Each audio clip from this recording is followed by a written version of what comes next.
안녕하세요. 사연에 빠지다의 DJ 민영입니다. 오늘도 두 가지 사연 준비되어 있으니 재미있게 들어주시고요. 구독과 좋아요 버튼도 꼭 눌러주세요. 그럼 오늘의 사연 함께 시작해 볼게요.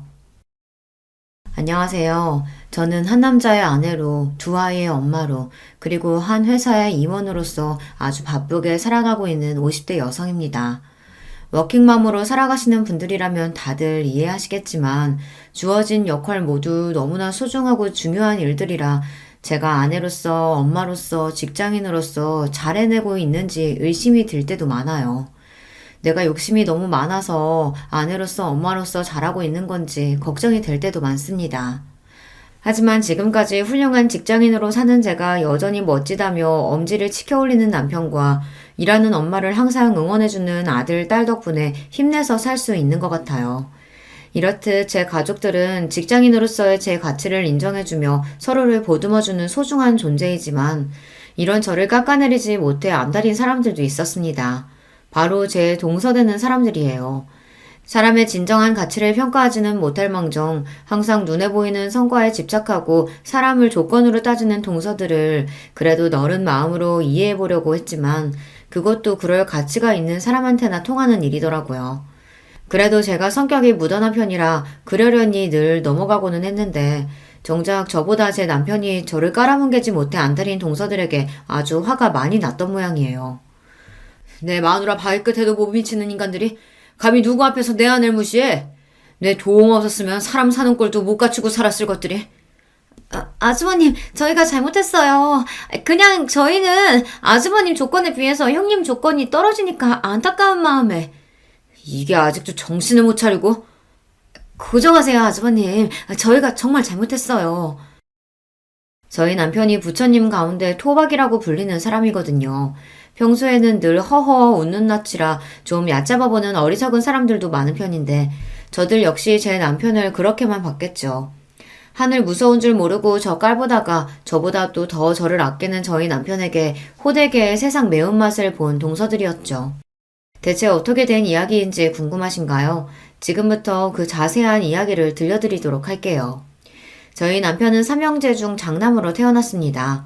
형제 모두 머리가 좋은 편이라서 좋은 학교 나와 좋은 대학에 들어갔고요. 그 중에서도 제 남편이 공부 머리가 제일 좋았어요. 셋 중에서도 군계 일학이었죠. 대학도 가장 좋은 곳을 나왔고요. 저 역시 남편과 마찬가지로 저희 친정에서 가장 공부를 잘하는 자식이었습니다. 아무래도 대학 동기로 만나 남편과 유난히 마음이 잘 맞았던 것도 첫째로 태어나 집안 기대를 한껏 받으며 자랐다는 공통점이 있었기에 가능했던 것 아닐까 싶습니다. 저에게는 도련님이 되는 둘째 시숙과 셋째 시숙 역시 캠퍼스 커플로 만나 결혼까지 이르게 된 경우였어요. 아무래도 다들 비슷한 사람끼리 만나기 마련이니 그게 자연스럽기는 하죠. 하지만 맞이인 저희가 가장 먼저 결혼한 건 아니었습니다. 남편도 마찬가지지만 제가 일에 욕심이 좀 많은 편이거든요. 대학 졸업하고는 대학원에 진학한다고 박사학위까지 마친 후에는 제 커리어 쌓느라 바빠서 결혼은 차일피일 미뤄지고 있었습니다. 당시 제 나이를 고려하면 슬슬 혼기가 넘어가고 있었어요. 처음에는 공부 욕심 많은 큰딸 뜻에 군말 없이 따라주시던 저희 친정 부모님조차 이제는 일 좀 그만하고 시집 갔으면 하고 내심 바라셨습니다. 하지만 그런 저를 항상 지지해주고 같은 사회인으로서 존중해준 것이 바로 남편이었어요. 나 당신 일 욕심 많은 거 좋아. 처음부터 모르고 연애 시작했던 것도 아니고 당신같이 능력 있는 사람이 시집 간다고 그 좋은 머리에 집안에만 틀어박히는 게 오히려 사회적인 낭비야. 난 언제고 기다릴 수 있으니까 걱정하지 말고 당신 하고 싶은 거 다 해. 저도 저지만 그 사람도 장남인데 잘난 장남이 여자친구 기다려준다고 홍기가 넘어가도록 장가갈 생각을 하지 않으니 시부모님 속이 어지간히 타실 거였어요. 그럼에도 불구하고 저한테까지 아쉬운 소리 들리지 않도록 남편이 참 신경을 많이 썼습니다. 다시 태어나도 저 사람이 내 짝이다 싶을 정도로 저를 많이 배려해준 사람이죠. 사정이 이렇다 보니 남편 동생들이 형님을 앞지르고 먼저 결혼을 하게 된 거죠. 특히 둘째 시숙의 경우에는 예정보다 이르게 아이가 먼저 생기는 바람에 결혼을 서두르게 되었습니다. 한 해 후배와 교제 중이던 둘째 시숙은 이제 막 취업을 해서 모아둔 돈도 변변치 않은 상황이었어요. 둘째 동서가 둘째 시숙이 군대 가는 동안 대기업에 취직을 하긴 했지만 이제 연차 얼마 되지도 않은 직원이 덜컥 임신까지 해서 자리를 비우게 되었으니 동서도 여간 회사 눈치가 보이는 게 아니었을 거예요. 둘 다 아직 사회에서 제대로 자리를 잡지 못한 상황이었지만 점점 배는 불러가고 있으니 결혼을 미룰 수 있는 상황도 아니었죠. 그렇게 둘은 결혼할 여건도 제대로 갖추지 못한 상황에서 서둘리 결혼을 하게 되었습니다. 셋째 시숙 사정도 그리 다르지는 않았습니다. 그래도 결혼 당시에 셋째 동서가 대기업 취직 후 돈을 좀 모으긴 했으나 문제는 셋째 시숙이었어요. 무슨 팔자에도 없는 사업병에 걸렸는지 대학 졸업하고 바로 취직할 생각은 하지 않고 동기들과 스타트업 기업을 연다 어쩐다 시간만 죽이다 벌써 몇 년을 허송세월했거든요. 자기가 머리 좋다고 믿는 사람들이 저지르기 쉬운 실수가 본인이 선택한 게 잘못되었다는 걸 깨닫는데 시간이 오래 걸린다는 거예요. 좀처럼 자신의 실수를 인정하지 못하고 그 좋은 머리로 고생을 하는 경우를 저희 학교 선후배 중에서도 자주 봤어요. 사람이 학벌만 좋다고 꼭 성공하는 건 아니라는 걸 저희 주변에서 흔하게 볼 수 있었습니다. 셋째 시숙이 딱 그런 경우였죠.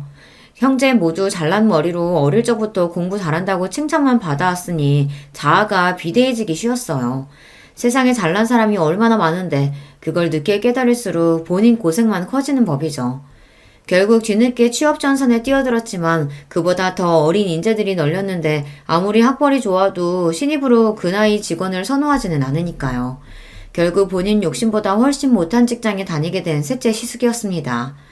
아마 그나마 셋째 동서가 일찍 자리를 잡지 않았더라면 둘은 훨씬 고생을 했을 거예요. 그러다 보니 각자 좋은 조건의 여성들과 결혼을 했으면서도 두 시숙들 결혼 초에는 꽤나 고생을 했다고 들었습니다. 형님이 워낙 자리를 잘 잡았으니 선뜻 먼저 도와주지 않았더라면 고생이 더 커졌겠죠.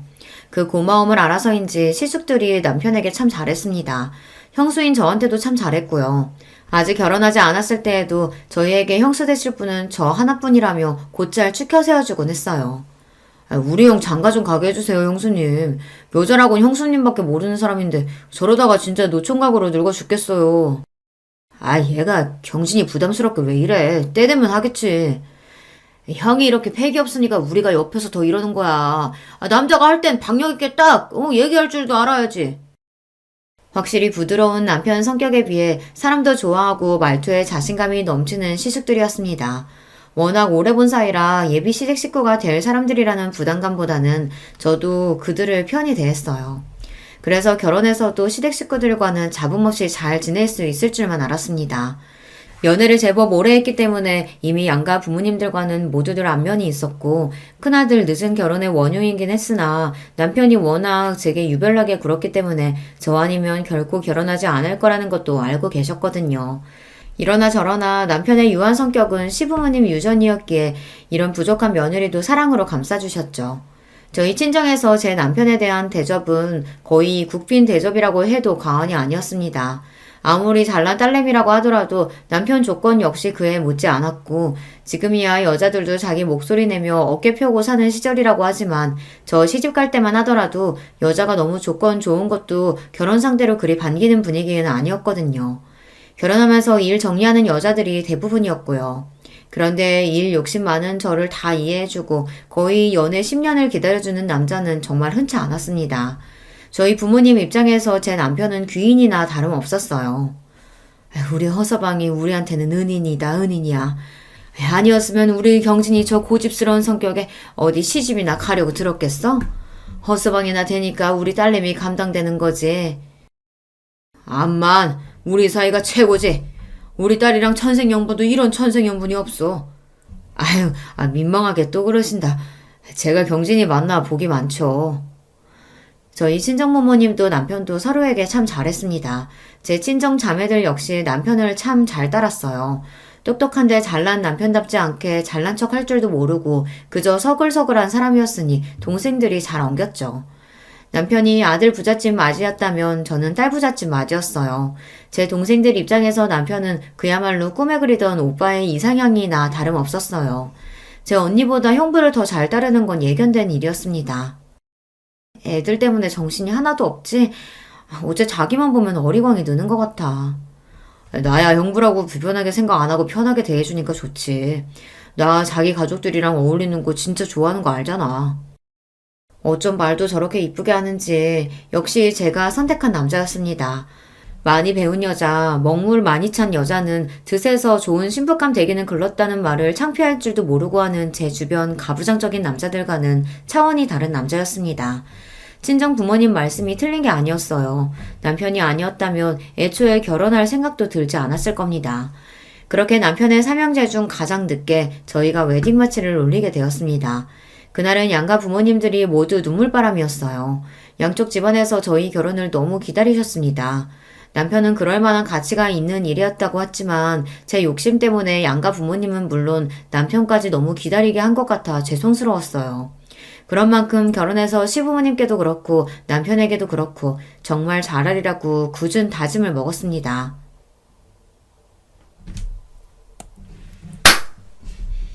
그런 만큼 결혼해서 시부모님께도 그렇고 남편에게도 그렇고 정말 잘하리라고 굳은 마음을 먹었습니다. 연애할 때도 저한테 참 잘하는 사람이었지만 같이 사니까 남편은 정말 자상하고 가정적인 남자였어요. 저 결혼하고 나서 제 손으로 아침 차려본 일이 손에 꼽힐 정도예요. 제가 워낙 아침잠이 많은 편이거든요.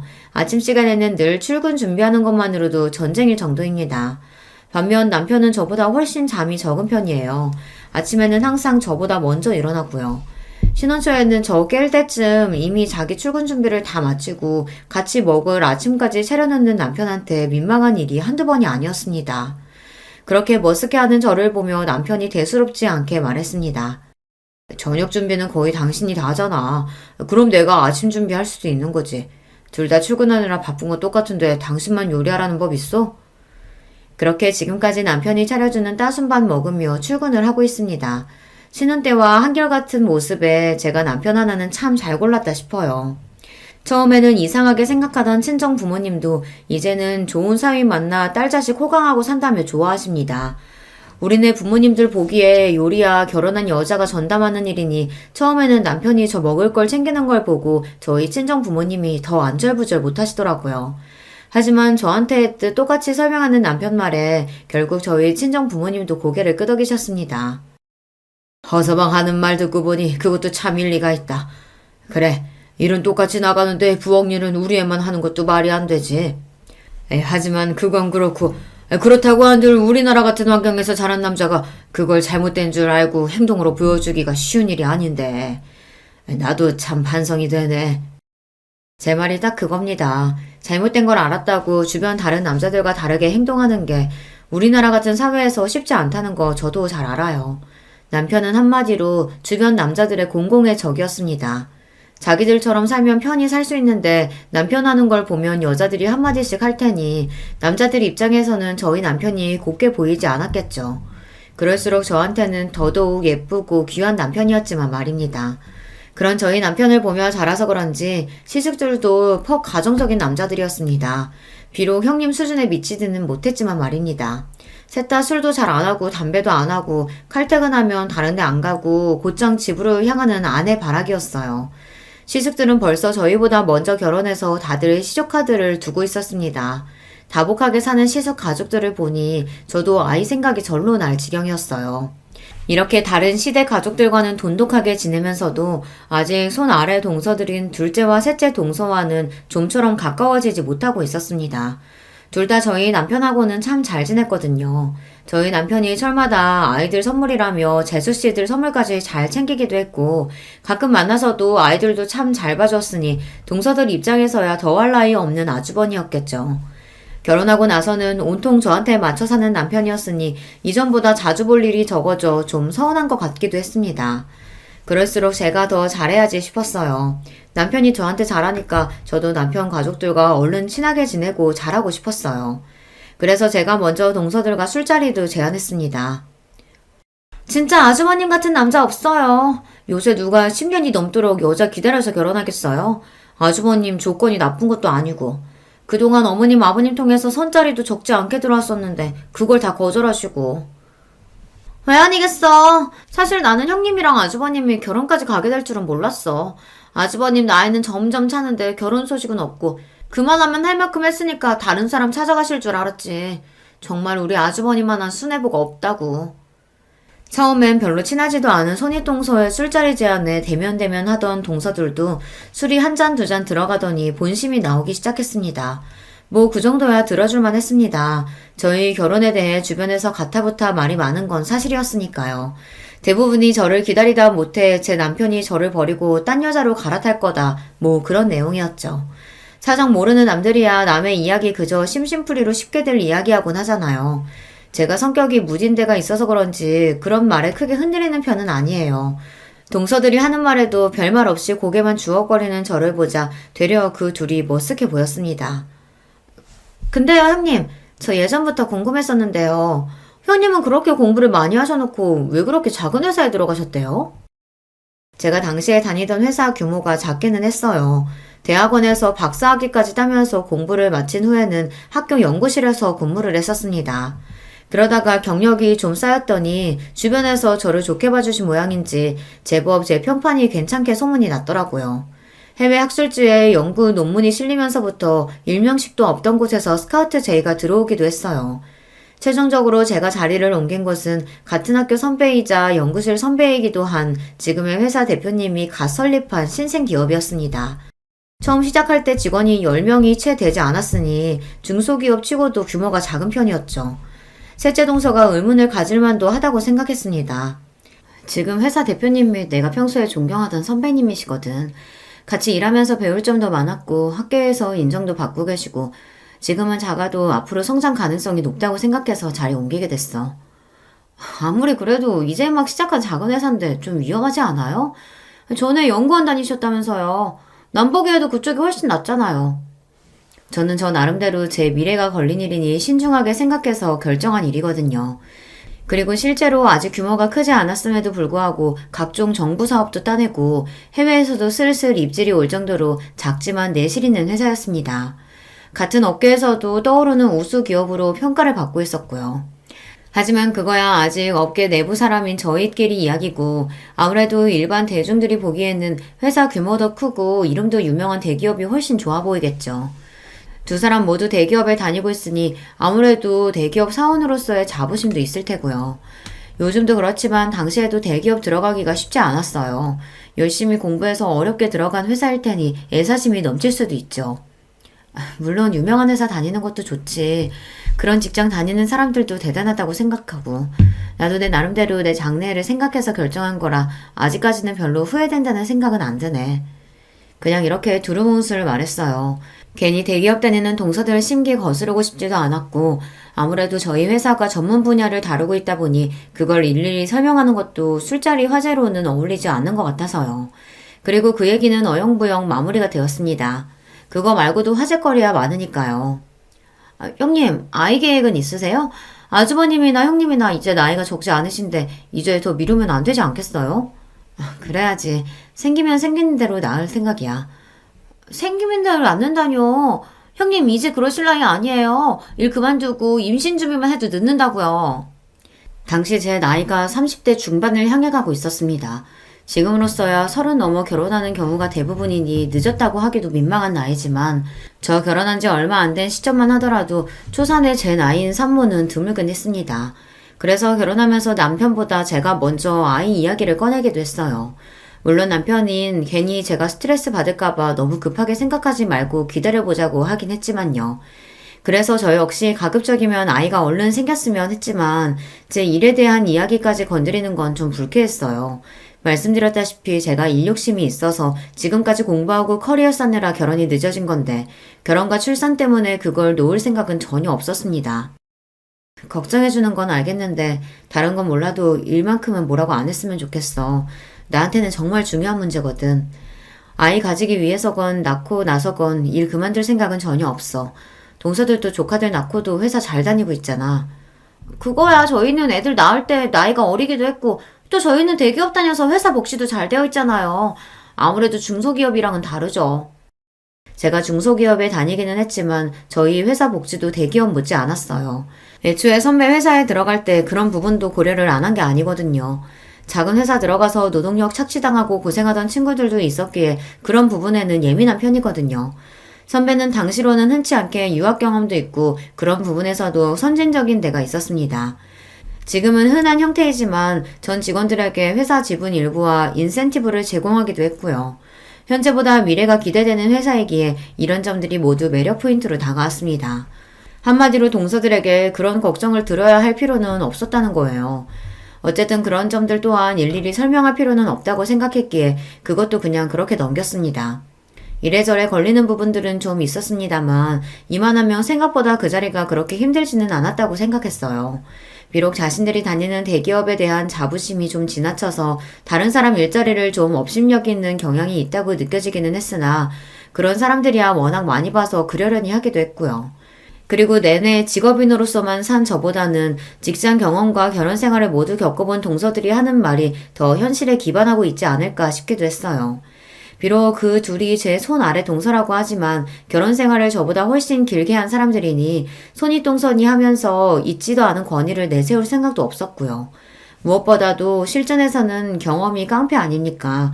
결혼 전에 몇 번 보지 못해서 둘을 잘 알지는 못했지만 그래도 그 두 사람이 손이동서인 저와 일부러 잘 지내지 않으려고 하는 게 아니라면 제게 공격적으로 나올 이유가 없었으니 결국엔 다 저 좋으라고 하는 소리겠거니 했습니다. 그런데 남들 귀에는 별로 그렇게 들리지 않았나 봐요. 그러고 나서 얼마 지나지 않아 명절을 맞이해 시댁에 온 가족이 모였습니다. 저희 친정은 저보다 일찍 결혼한 여동생들이 있긴 해도 아직 아이가 없어서 명절이라고 그렇게 시끄러운 편이 아니에요. 그런데 시댁에는 아이들도 여럿이다 보니 북적북적한 게 제법 텔레비전에서 나오는 명절 분위기가 나더라고요. 좀 정신이 없기는 했지만 이것도 나름 명절답고 괜찮다 싶었습니다. 차례 지내고 할 일 다 끝나고 나니 다들 맛있는 거 먹으면서 서로 근황도 전하고 이야기꽃을 피웠습니다. 얼마 전 동서들끼리 술자리를 가졌다는 말에 둘째 시숙이 너스레를 떨었습니다. 형수님, 저희는 쏙 빼놓고 여자들끼리만 술 마시고 서운합니다. 도련님도 참, 저희는 저희끼리도 자주 봤잖아요. 다들 부인들이 어찌나 예쁜지 잘 보여주지도 않는 바람에 이렇게라도 얼굴 보고 대화 좀 했어요. 그래서 여자들끼리 즐거운 시간 보내셨어요? 그럼요. 서로 얘기도 많이 하고 특히 동서들이 내 걱정 많이 해주길래 내가 도움이 많이 됐어요. 걱정? 아, 우리가 아직 아기가 없으니까 아무래도 동서들이 걱정이 됐나 봐. 내가 다니는 회사가 작으니까 아이 준비하면서 다니기 힘들까 싶어서 걱정도 해주고. 아무래도 결혼 선배님들이시니까 내가 미처 생각하지 못했던 부분들 얘기도 많이 해주더라고. 저는 정말로 호의로 받아들여서 이야기를 한 건데 두 동서 표정이 당황스러움으로 물들었습니다. 남편을 포함한 삼형제 얼굴도 뭔가 애매하더라고요. 그제야 내가 꼬아 얘기한 걸 굳이 쫙쫙 펴서 들은 건가 싶었습니다. 상황이 뭔가 요상하게 돌아가기 시작하자 남편이 애써 굳힌 얼굴을 풀고 말했습니다. 우리 재수씨들이 손희 형님 들어오셨다고 이래저래 걱정이 많으셨나 보네. 그래도 이 사람이 똑부러진 사람이라 걱정하실 일은 없을 거예요. 더군다나 남편인 제가 이 사람 능력 있는 걸 이렇게나 좋아하는데 걱정하신 만큼 제가 더 잘하겠습니다. 특히나 제가 능력 있는 걸 좋아한다는 부분을 힘주어 말하는 남편이었습니다. 한마디로 내 아내 직장 문제 가지고 왈가왈부하지 말라는 경고나 다름없었어요. 부드럽게 말하기는 했지만 평소에 워낙 싫은 말 하는 일이 없는 사람이라 그런지 두 동서들 표정이 경직되는 게 느껴졌습니다. 아니, 저희는 그냥 걱정이 돼서요. 아주버님이 여기서 어떻게 더 잘하시겠어요? 평소에도 그렇게 잘하시면서. 그럼요. 저는 두 분 닮은 조카 얼른 보고 싶은 마음에 말씀드린 거예요. 급히 수습하는 둘을 보자니 내가 눈치가 없었구나 싶었습니다. 저 둘이 설마 저를 견제하리라고는 생각도 못했거든요. 이미 이 집 식구로 잘 자리 잡은 사람들이고 아직 잘 알지도 못하는데 그럴 이유가 있겠나 제가 너무 단순하게 생각한 거죠. 동서지간이라는 거 생각보다 참 복잡한 거더라고요. 단순한 인간관계를 지향하는 저로서는 좀 이해하기 힘들었지만 그래도 아직은 좋은 게 좋은 거라고 모두와 잘 지내고 싶었기에 다음에는 이런 화제 꺼낼 때 좀 조심해야겠다 싶었습니다. 좀 그렇네. 남의 직장 이야기는 그렇게 경솔하게 하는 게 아닌데. 집에 돌아와서까지 답지 않게 기분 나쁜 티를 내는 남편이었습니다. 자기 일로는 참 무던한 사람인데 저나 나중에 태어난 아이들 문제로는 민감한 데가 있더라고요. 하지만 결혼 후에 처음으로 보는 남편 모습이었기에 저는 남편이 좀 예민하게 반응하는 게 아닌가 하고 생각했습니다. 아까 얘기 잘해놓고 뭘 아직까지 마음에 담아두고 그래. 내가 문제가 아니라 당신 기분 나쁘지 않았어? 난 솔직히 아까 동서들 반응 보고서야 그게 내 신경 긁으려고 한 얘긴 줄을 눈치챘어. 나도 참 눈치 없다, 그치? 웃어넘기는 저를 보고 자기가 더 미안한 표정을 짓는 남편이었습니다. 아무렴 제가 아니라 남편이 나서서 한 소리 했는데 또 이렇게 은근슬쩍 제 신경을 긁으려 들기야 할까 싶었습니다. 뭐 저 정도로 긁힐 제 신경이 아니긴 했지만요. 그런데 동서들 입장에서는 결혼 전에 한 번도 자기들한테 싫은 소리 한 적이 없었던 아주버님이 결혼하고 저런 소리를 한다는 게 다 제 딸처럼 느껴졌던 모양이에요. 그전에도 그들과 그리 잘 어우러지는 느낌은 아니었는데 저러고 나서는 은근히 저를 대화에서 배제하는 느낌이었어요. 결국 이렇게 되었구나 싶으면서도 솔직히 그럴 수도 있다고 생각했어요. 사람이 자기가 하는 일이 옳고 그르고를 떠나서 감정 상할 일을 겪었으면 아무래도 상대방에게 좋은 마음 먹기가 쉽지 않기는 하죠. 의도한 바는 아니었으나 어쨌든 시댁 모임 중에 분위기가 흐려진 것도 사실이었으니 할 수 없다 싶었습니다. 결혼하고 처음으로 맞이하는 시아버지 생신에 다시 온 가족이 시댁으로 모여들었습니다. 이 집 며느리가 되고 나서 처음으로 챙겨드리는 시아버지 생신이었으니 저도 신경을 많이 썼어요. 마침 연구 성과로 인센티브를 받은 직후라 주머니 사정도 넉넉했습니다. 평생 명품 한번 써본 적이 없다고 하시길래 용돈과 함께 명품 지갑과 넥타이 세트를 준비했습니다. 물론 명품은 시대를 막론하고 저렴한 적이 없었기에 그 당시에도 가격대가 상당했어요. 그러나 그렇다고 제 형편에 지나치게 무리한 것도 아니었어요. 그걸 알고 있으니 남편도 굳이 말리지 않는 게 아니겠습니까? 오히려 제가 이렇게 단단히 준비한 게 본인 면이라도 세워주는 것처럼 으스케하는 남편이었어요. 시아버지한테 명품 선물하는 며느리라니. 내가 역시 능력 있는 여자 제대로 잡았지. 호태훈이 아주 봉잡았다. 하여튼 너스레는. 남편 말에 민망하면서도 기분은 나쁘지 않았습니다. 부디 시아버지께서도 저렇게 좋아해 주셨으면 더 바랄 게 없겠다 싶었죠. 다행히 선물 받고 아버님이 아주 기뻐하시더라고요. 세상에 내 팔자에 명품을 다 써보고 내가 우리 큰며느리 덕에 아주 호강한다. 고맙다 아가. 내가 아주 평생 아껴 쓸게. 아휴 아니에요 아버님 별거 아니에요. 해지면 새 걸로 바꿔드릴 테니까 아끼지 말고 편하게 쓰세요. 와 우리 형수님 멋있다. 역시 능력자는 다르네. 하여튼 너스레 떠는 건 이 집 남자들 유전인가 봅니다. 어머님까지 그 광경을 보며 만면에 미소를 띄우셨습니다. 이 분위기에 좀처럼 섞이지 못한 건 동서들 두 사람뿐이었어요. 우리 형님 시집 오셔서 처음 맞는 시아버지 생신이라고 무리하셨네. 당분간 좀 힘드시겠어요? 그러게 작은 회사에서 월급도 얼마 안 나올 텐데. 이번에는 눈치 없는 저도 대번에 알아차릴 수 있을 만큼 두 사람 말투에 가시가 돋쳐 있었습니다. 순식간에 주변 분위기가 찬물을 끼얹은 것처럼 싸하게 가라앉았어요. 순간 성질을 못 이기고 내뱉어놓고 둘 다 아차 하는 게 보이더라고요. 그래봤자 늦었지만 말입니다. 이 사람이 분위기 좋은데 괜히 왜 심술이야. 형수님이 어려서니 알아서 하시겠지. 작은 회사니 어쩌니 하는 소리가 왜 나와? 아니 우리는 걱정돼서 하는 말이지. 그래도 이 사람이. 한창 분위기 좋았는데 순식간에 불화의 씨앗이 싹 탔습니다. 특히 시부모님 표정이 너무 안 좋더라고요. 너희들이 그렇게 말하면 내서 준비한 큰애 기분이 어떻겠냐? 받는 나는 또 어떻고? 그러게 말이다. 너희들 지금 너희 큰형님만 무안준 게 아니라 네 시아버지까지 물색 없는 사람 만든 거야. 좋은 날 이게 무슨 일이니? 중간에서 저만 괜히 새우등 터져서 안절부절 못했습니다. 그런 저를 보더니 남편이 제 손을 꼭 쥐고는 낮은 목소리로 말했어요. 제가 저번부터 말하고 싶었는데 대체 왜 그렇게 이 사람 직장을 까내리지 못해서 날린 겁니까? 이 사람 능력 업계에서도 알아주는 사람이고 그래서 지금 회사도 대표한테 직접 스카우트 받아서 좋은 대우 받으면서 간 거예요. 그래서 들어가면서도 과장직감 단 거고요. 중소기업이라니까 무슨 구멍가게라도 되는 줄 아시는 모양인데 내실 있는 기업이라고 평판도 좋아요. 그런 거 다 떠나서 이전부터 어떻게든 이 사람 트집 잡으려고 하는 것 같아서 남편으로서 기분이 쏙 좋지 않네요. 앞으로는 더 조심하셨으면 합니다. 이제 아주 대놓고 경고하며 제 편을 드는 남편이었습니다. 동서들이 말실수한 게 있으니 아무도 그 말에 의의를 제기하지 않으셨어요. 방금 건 저도 동서들이 선 넘었다 싶었습니다. 제가 마음에 들지 않는 건 들지 않는 거고 굳이 어른들 들리시는 데에서까지 저러는 건 지나쳤죠. 물론 이번에도 제가 이야기하기도 전에 제 남편이 상황을 정리했지만요. 이런 걸로 절대 서운하게 하는 법이 없는 사람이었습니다.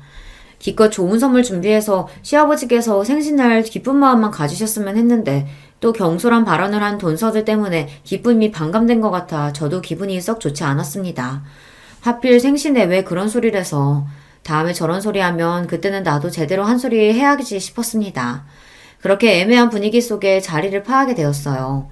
그리고 얼마지 않아 저에게 기쁜 소식이 생겼습니다.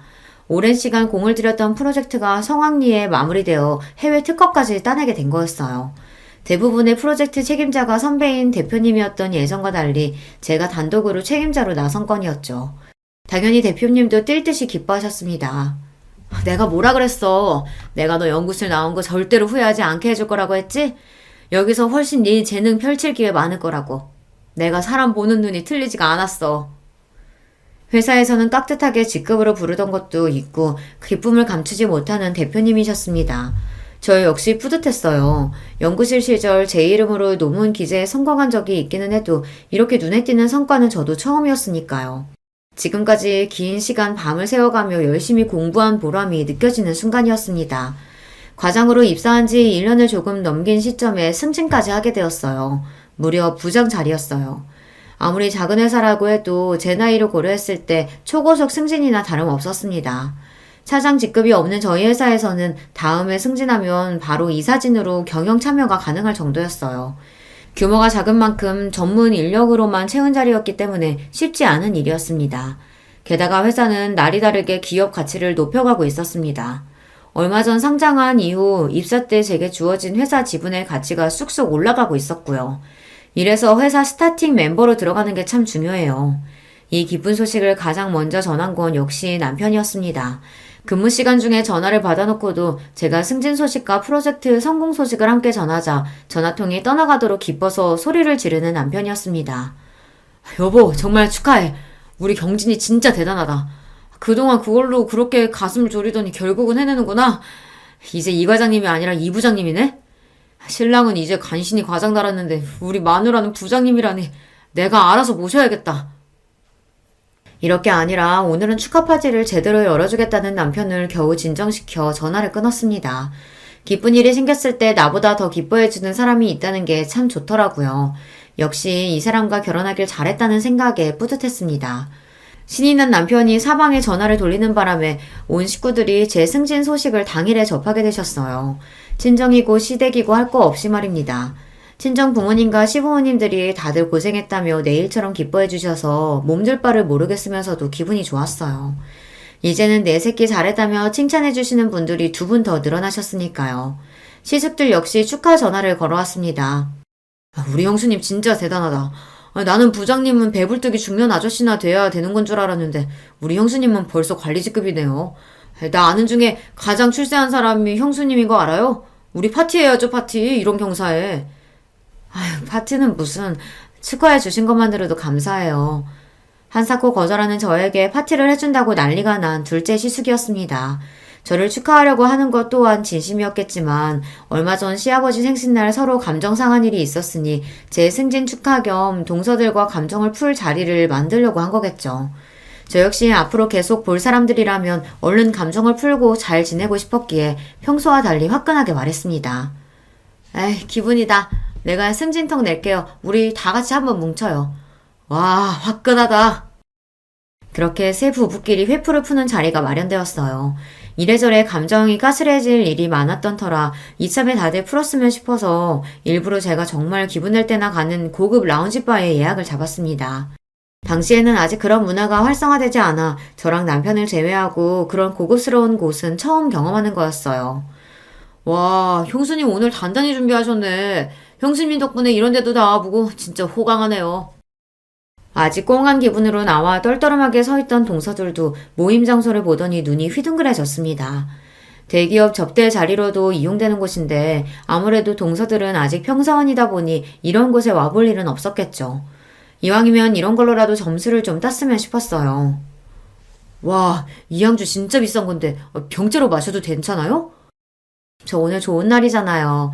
오늘은 마시고 싶은 거 다 마셔도 상관없으니까 가격 보지 말고 원 없이 드세요. 분위기도 더할 나위 없이 좋았어요.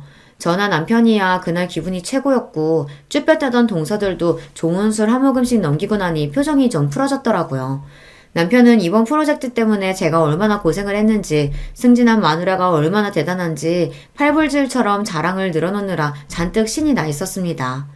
그렇게 다들 화기애애하게 이야기를 주고받는 동안 동서들 술 마시는 속도가 점점 빨라지고 있었어요.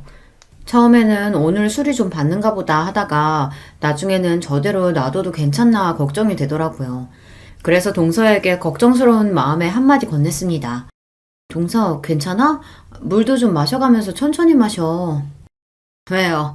막상 비싼 술 사려니까 아까워요? 가시돋친 둘째 동서 말투에 순간 주변이 조용해졌습니다.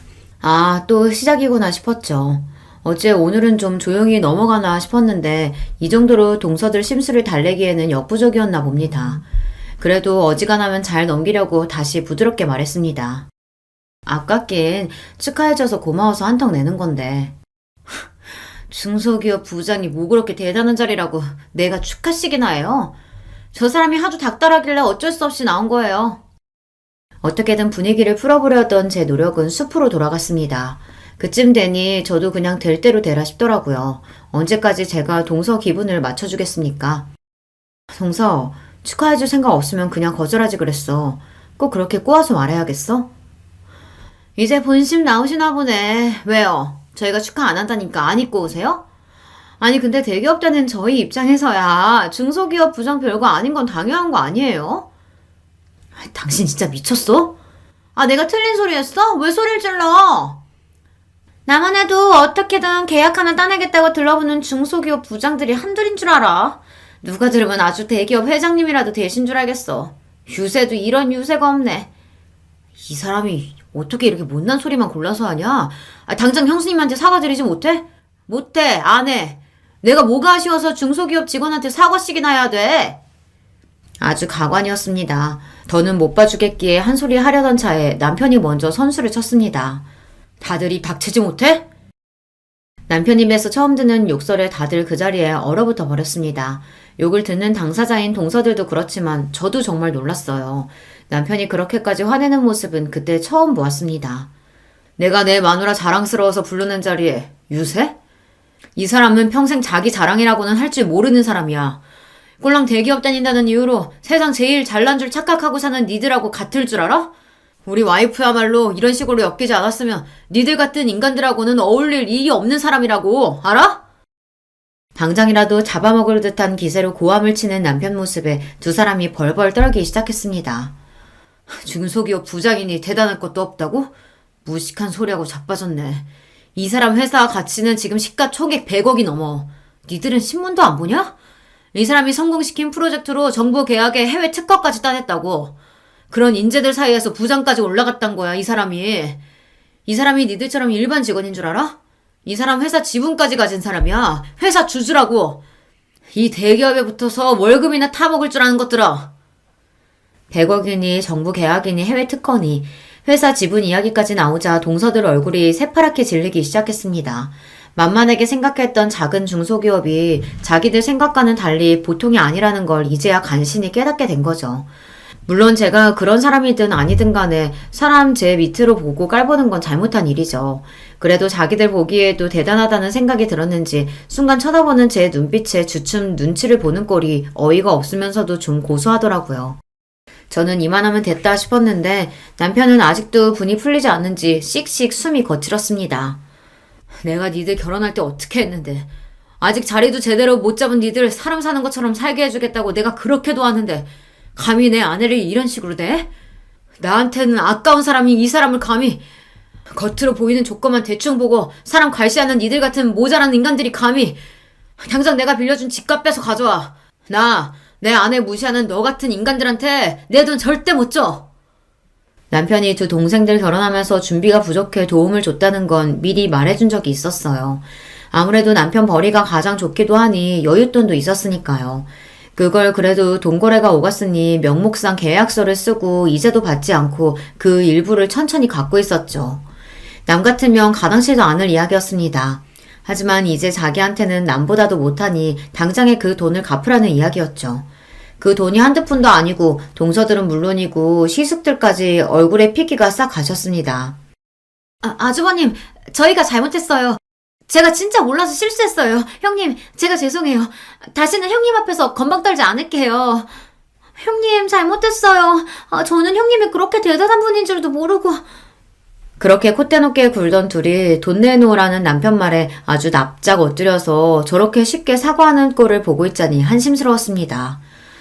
내가 대단한 사람이건 아닌건 사람이 사람을 그렇게 대하는 건 아니야. 사과를 그런 식으로 하는 것도 아니고. 돈 문제는 나는 모르겠네. 이 사람 돈인데 내가 왈가왈부할 일도 아니고 알아서 해결들 봐요. 그러고는 아직도 분이 풀리지 않아 씩씩대는 남편을 데리고 나와버렸습니다. 그 와중에 술값 계산하라는 저를 보고 저것들 꼴을 보고도 비싼 양주 사 먹이고 싶냐며 남편이 난리치는 바람에 결국 그냥 나오고 말았습니다. 당신 진짜 그 돈 한꺼번에 다 받을 거야? 내가 내 돈 받겠다는데 왜? 내가 그간 못 받은 이자까지 싹 쳐서 받아낼 거야. 나 무시하는 건 참아도 당신 무시하는 건 절대 못 참아. 어디 감히 내 마누라를. 화가 나서 어쩔 줄 모르는 남편을 보고 있자니 웃으면 안 되는 줄 알면서도 웃음이 나왔습니다. 남편은 뭐가 좋냐며 타박을 하는데도 그렇더라고요. 앞으로 살면서 억울한 일, 화나는 일이 있어도 나 대신 화내고 억울해줄 사람이 있는데 세상 무서울 게 무엇 있겠냐 싶었습니다. 그러고 나니 두 동서들 폐악도 별거 아니라고 느껴지더라고요. 결과적으로 동서 둘 다 남편 돈 갚느라고 고생 꽤나 했습니다. 남편이 시숙들 도움 받아다가는 정말 당장 소송해서 받아낼 거라고 으름장을 놓는 바람에 대기업 다녀받은 피 같은 월급 내놓느라 둘 모두 속이 쓰렸을 거예요. 이건 남편과 시숙들 간의 모종의 거래가 있었습니다. 니들 같으면 마누라 그 꼴 당하는 걸 보고 가만히 있겠냐는 말에 시숙들도 할 말이 없었겠죠. 그래도 부부인이 뒤에서 몰래 도왔다는 걸 알고 있지만 그 정도는 농감아주기로 했습니다. 이 막장 드라마 같은 상황을 숨기지 않고 일러 바친 남편 덕에 동서들은 시부모님께도 단단히 야단을 맞았습니다. 내가 그동안 니들한테 너무 잘해준 모양이다. 어디 감히 손이 동서를 제 밑으로 보고 그따위 짓거리를 벌여. 감히 내 집에서. 남편이나 시부모님이나 그리 마음씨가 비단결 같은 분들이 화내니까 정말로 무섭더라고요. 그날로 그 둘에게 사근사근 부드러운 시부모님은 영영 사라졌습니다. 제대로 바닥을 보였으니 아무리 행동을 조심해도 시부모님 입장에서는 더는 믿업지 못한 모양이었어요. 그리고 십수년이 지났지만 그 둘은 여전히 저한테 쪽도 못 쓰고 잔뜩 기가 눌려 지내고 있습니다. 사실 제가 크게 뭘 한 건 없는데 주변에서 워낙 야단이었다 보니 둘 다 아주 된통 당하기는 했죠. 결국 이자까지 쳐서 그 돈을 다 받아낸 제 남편이 참 대단해요. 그 이후로 저는 결국 회사 이사진까지 올라가는 데 성공했습니다. 지금은 업계에서 저희 회사 이름만 들으면 모르는 사람이 없을 정도로 회사를 성장시켰습니다. 여전히 대기업에 비하면 직원 수는 적은 편입니다만 그래도 지금은 직원 수가 거의 200여 명에 육박할 정도로 규모가 커졌습니다. 제 연봉이나 회사 지분 가치를 따지면 여느 대기업 이사들에게도 뒤지지 않을 정도입니다. 동서 둘은 그리고 채 10년도 채우지 못하고 회사를 나오게 되었어요. 아무래도 평사원은 많고 관리직까지 승진하는 사람은 소수이다 보니 남자들도 40대에 들어서면 대기업에서 명예퇴직하는 경우가 많죠. 아이까지 있고 승진에 실패한 동서들이 끝까지 대기업에서 살아남기는 힘들었을 겁니다. 대기업 다니는 게 평생 가장 큰 자랑인 두 사람이었는데 결국 이 나이까지 왕성하게 사회활동하는 사람은 저뿐이네요. 회사 그만두고 둘 모두 급격히 기가 죽은 탓에 오히려 이제는 짠하게 느껴지기까지 합니다. 사람이 겉으로 보이는 다면만 보고 상대방을 평가하기 쉽다지만 그래도 예의라는 게 있는 건데 둘 다 처음에 저한테 너무했다 싶어요. 첫 단추를 그리 꿰지 않았더라면 꽤 괜찮은 사이가 될 수도 있었을 텐데 지금은 뭐 별로 아쉽지도 않네요.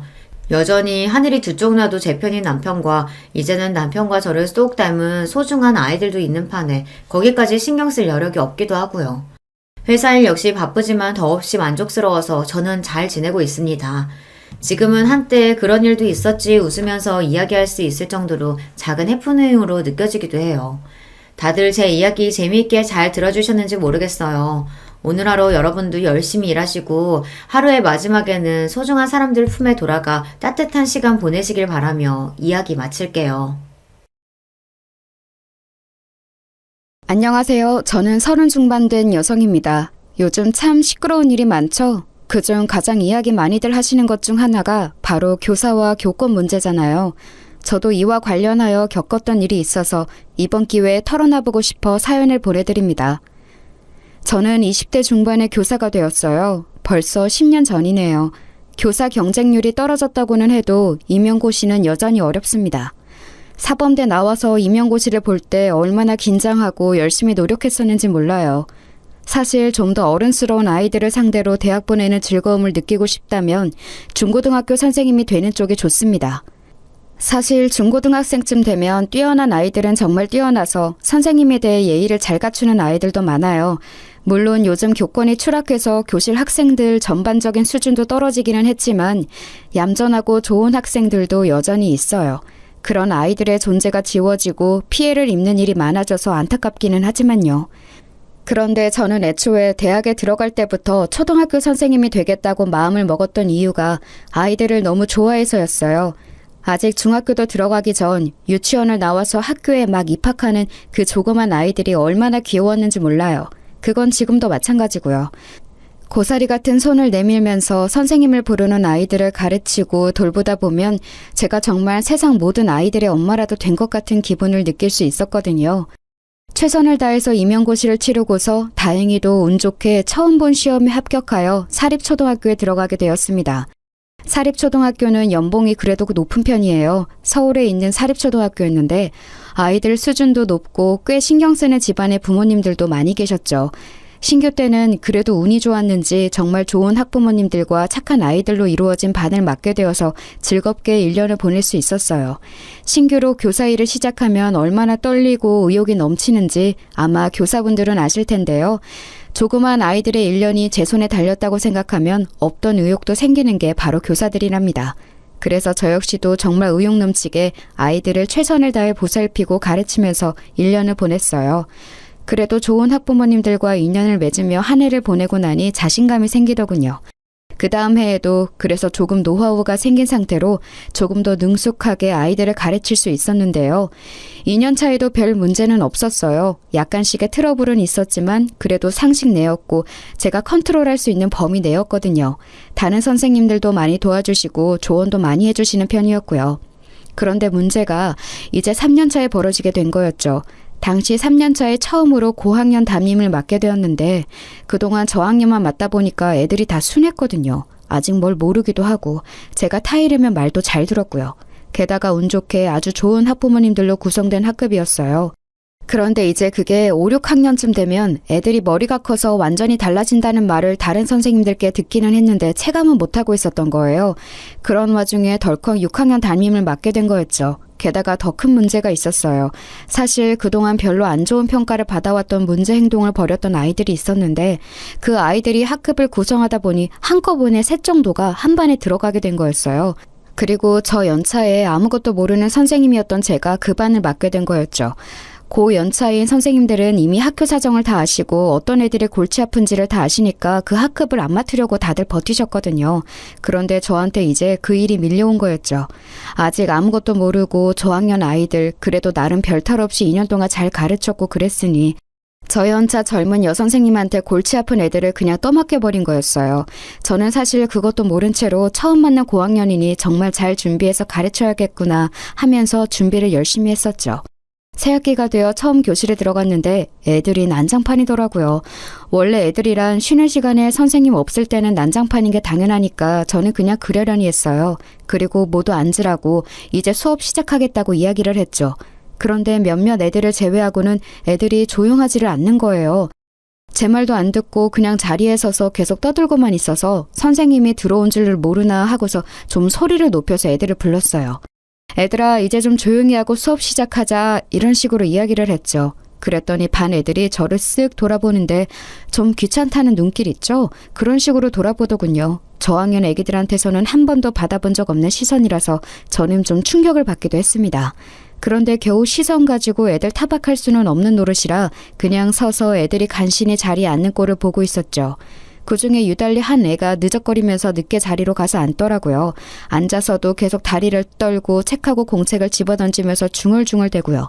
솔직히 저는 그 애가 요새 문제되는 발달장애라도 가진 아이인 줄 알았어요. 하지만 제가 이 반을 맡을 때 그런 특성을 가진 아이는 없다고 알고 있었고 전달받은 바도 전혀 없었거든요. 그래서 좀 수상해서 걔를 자세히 들여다보고 있었죠. 첫날은 어찌어찌 지나갔는데 바로 그 다음날부터 시끄러워지기 시작했어요. 다음날 제가 수업에 들어가니까 애들이 여전히 떠들고 있더라고요. 그래서 다시 자리에 앉으라고 이제 수업 시작한다고 제가 소리를 좀 높였어요. 그런데 애들이 왁자지껄 떠들고 있으면 제 목소리가 충분히 안 들릴 때도 많이 있거든요. 그래서 하도 앉지 않기에 조금 더 크게 말을 했었죠. 그날도 애들이 귀찮다는 듯한 얼굴을 하고서는 미적거리면서 자리에 가서 앉았어요.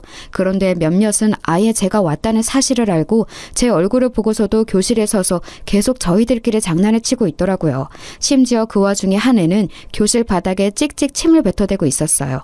저는 애들한테 다가가서 화가 나는 것을 참고서 조용히 지시했습니다. 자, 애들아, 이제 수업 시작할 텐데 자리에 가서 앉아야지. 싫은데요? 순간 저는 귀를 의심했습니다. 아무리 요즘 애들이 건방지다고는 해도 초등학생이 이런 식으로 선생님한테 말대답을 할 수 있다니 믿을 수가 없었어요. 아무리 고학년이라고는 해도 아직 중학교도 들어가지 않은 아이들이었는데 말이죠. 자리에 앉아야 해요. 그래야 친구들하고 같이 공부를 하지. 하지만 어쨌든 요즘은 안 좋은 말로 꾸중이라도 하면 학생들이 도리어 선생님한테 반발한다는 것을 알고 있었기 때문에 저는 좋은 말로 타일렀습니다. 그렇게 건방진 아이들이 이런 말에 제대로 순응할 거라는 기대는 저도 하지는 않았지만요. 싫은데요? 저 여기 서서 들을 건데요?